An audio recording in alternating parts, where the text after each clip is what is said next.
जय हिंद मित्रांनो, स्वागत आहे आपलं द यूट्यूब चॅनलवर। मित्रांनो, सध्या विना अनुदानित विभागातून अनुदानित विभागात बदली प्रक्रियेसंदर्भात जी कार्यवाही होती तर ती कार्यवाही संदर्भात बघा महत्त्वाचं एक पत्र 27 नोव्हेंबर 2024 ला सध्या या ठिकाणी विभागीय शिक्षण उपसंचालक कार्यालय मुंबई विभाग या ठिकाणी त्यांचं पत्र इथं इश्यू करण्यात आलं। हे पत्र जे आहे तर प्रति मुख्याध्यापक प्राचार्य सर्व अनुदानित कनिष्ठ महाविद्यालय मुंबई विभागासंदर्भात हे पत्र इथं देण्यात आले। तर हे पत्र बघा इश्यू करण्यात आलेलं आहे। तर हे विभागीय शिक्षण उपसंचालक यांच्या वतीने इथं बघा या ठिकाणी इश्यू करण्यात आले। तर ह्याच्यामध्ये जो विषय देण्यात आले तर त्या विषयानुसार विना अनुदानित विभागातून अनुदानित विभागात बदली मान्यतेबाबत अशा पद्धतीने इथे विषय देण्यात आला आहे। तर ह्याचा जो संदर्भ आहे तर तो शासन निर्णय 3/10/2024 शासन निर्णय इथं बघा शालेय शिक्षण आणि क्रीडा विभागाचा संदर्भ देण्यात आला आहे। तर हा जो शासन निर्णय आहे तर तो शासन निर्णय या ठिकाणी ह्या जो विषय देण्यात आला आहे तर ह्याच्या अनुषंगाने आहे।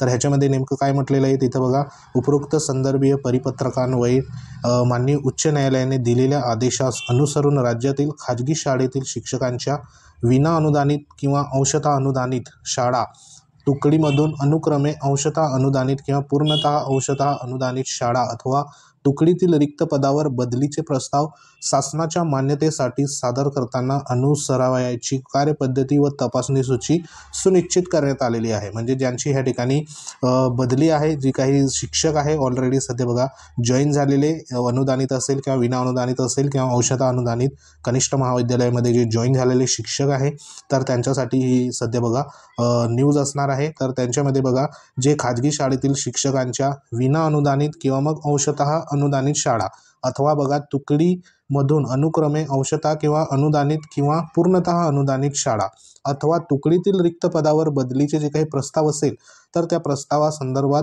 जे काही सध्या बघा कार्यपद्धती असेल तर ती कार्यपद्धतीनुसार इथं जी काही कार्यवाही असेल सूची असेल तर ती सुनिश्चित या ठिकाणी करण्यात आली आहे। त्या अनुषंगाने संदर्भीय शासन निर्णयानुसार विना अनुदानित किंवा अंशतः अनुदानित शाळा अथवा तुकडीमधून अनुक्रमे अनुदानित किंवा पूर्णतः अनुदानित पदावर बदली या ठिकाणी संदर्भातील प्रकरणे यापूर्वी कार्यालयात सादर केलेले प्रस्ताव सादर करताना शासन निर्णयासोबत जोडलेले परिशिष्ट अ येथील तपासणी सूचीमध्ये परिपूर्ण प्रस्ताव सादर करण्याची दक्षता घ्यावी अशा पद्धतीने इथे जे काही सूचना असेल तर त्या सूचना बघा दिल्यात आलेल्या आहे। म्हणजे एकंदरीत विना अनुदानित विभागातून अनुदानित विभागात जी काही बदली प्रक्रिया आहे तर त्या बदली प्रक्रियेसंदर्भात जो प्रस्ताव असेल तर तो प्रस्ताव सादर करण्यासंदर्भात इथं बघा सूचना देण्यात आल्या आहे। तर एकंदरीत जी काही कार्यवाही असेल तर ती कार्यवाही प्रत्येक विभागामध्ये अशा पद्धतीने सध्या बघा जी सुरू आहे। तर त्या अनुषंगाने हे पत्र होतं। तर ही लेटेस्ट अपडेट होती। तर अपडेट आवडली असेल व्हिडिओ लाईक करा, शेअर करा। तुम्ही जर आपल्या चॅनलवर नवीन असाल तर चॅनलला सबस्क्राईब करून घ्या, जेणेकरून तुम्हाला अशाच जे काही लेटेस्ट अपडेट असेल तर त्या अपडेट सध्या बघा वेळोवेळी मिळत जाईल। तर ह्याच धर्तीवर जे काही इतर विभाग असेल तर त्या विभागामध्ये देखील असे पत्र जे आहे तर ते सर्व अनुदानित विना अनुदानित ज्या शाळा असेल तर त्यांना सध्या बघा इश्यू ह्या ठिकाणी होणार आहे। त्या अनुषंगाने विना अनुदानित विभागातून अनुदानित विभागात बदली प्रक्रियेसंदर्भात जी मान्यता असेल तर त्या अनुषंगाने हे महत्त्वाचं पत्र होतं। तर हे पत्र आपल्या टेलिग्राम चॅनलवर अवेलेबल आहे, लिंक व्हिडिओच्या डिस्क्रिप्शनमध्ये, तिथं जाऊन तुम्ही जॉईन व्हा आणि हे पत्र तुम्हाला त्या ठिकाणी बघा अपडेट तिथं मिळेल। तसेच विविध अपडेटसाठी देखील जॉईन करून ठेवा।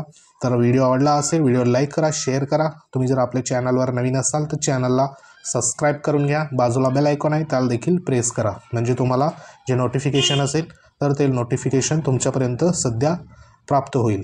तर भेटू आपण नेक्स्ट अपडेटमध्ये, तोपर्यंत जय हिंद, वंदे मातरम।